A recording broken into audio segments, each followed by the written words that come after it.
can come to your spot, which wasn't geographically more than 5 to 7 minutes away, and come there and get clothes. And it did help the business. It increased the exposure. There wasn't a fortune spent. A lot of times you go into these coffee shops and you see all these flyers. You can't afford to leave any stone unturned, right? Do you have a coffee shop? Okay, just curious. Because if you tell me, I'll come to it. That's what I wanted to know. Okay. Okay. So does it make sense? Yeah, okay. I mean, let's think about it. How many ways do you have to go knock on doors? And how many doors do you have to knock on to get into people's lives? If the flyers appear, guess what it is? What is it? It's organic growth, isn't it? Or viral growth, right?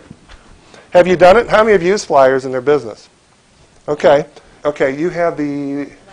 Oh, yeah, I just saw that driving by. There's some fresh menus and cookies in the back for you.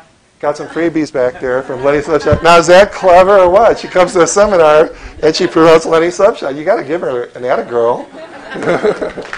Come on. It works. It works. Whose cookies are those? There's not 150, so... All right. If you want a cookie, go. No, I'm kidding. No, that works. See, but there's the power of advertising again. Okay. There is a psychology in trade shows and brochures that I'm going to share with you because I've done over 100 trade shows across the country for very, very large corporations. And we talked about the psychology of trade shows and brochures. There is a psychology that says the human mind and eye process over, you've heard this probably before, over 60,000 transactions in a day, like that. The mind can dissect, isolate different thought processes and move to those psychologically. So when I studied people in psychology, I studied the human reaction to visual effect. And the human reaction says that if you catch my interest for 3 seconds, do you remember, let me go back for a second. Do you remember for a little point in time there was these little flash words on the TV screen? Remember they snuck around and did that for a while? It was kind of like subliminal brainwashing. Buy Coke, buy Pepsi, right? You know, go to Lenny's, right? Okay. Well, that's, and I'm just teasing you. You know I'm teasing you.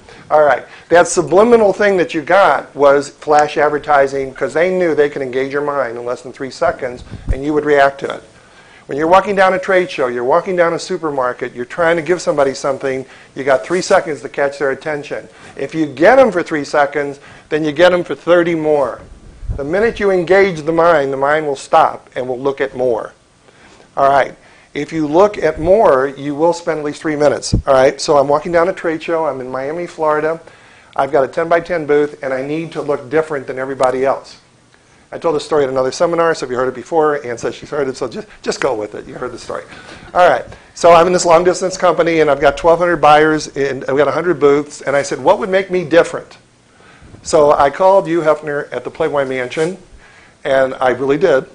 And I talked to Playboy Enterprises and said, I'm in Miami on South Beach. Do you have any Playboy Playmates of the Year, past, present, future, that we could use? And how much is it to have them at my booth doing photo ops? Most of my constituency at the trade show were males, all right?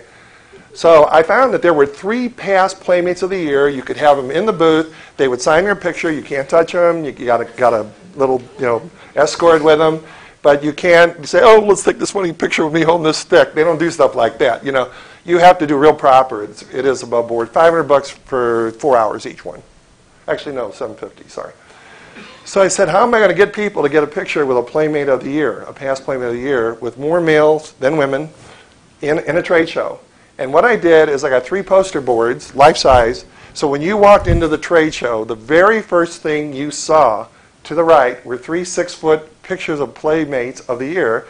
And a thing that said, come to booth 140 and get a picture with one of the Playboy Playmates of the Year. Do you know, I had a line around that booth. I mean, there were people just waiting to get pictures. I'm telling you, it really, really happened. Really. I came away with over 30, 40 hot leads from that show. And people with much bigger booths giving golf balls and stuff and things. And I came away and I knocked them dead. And it only cost me, well, plus the booth cost. But it wasn't the $10,000 failure. This one was a success. And it was incredible. So what I did is I played upon the market. I studied my constituency, who's out there, who would buy from me.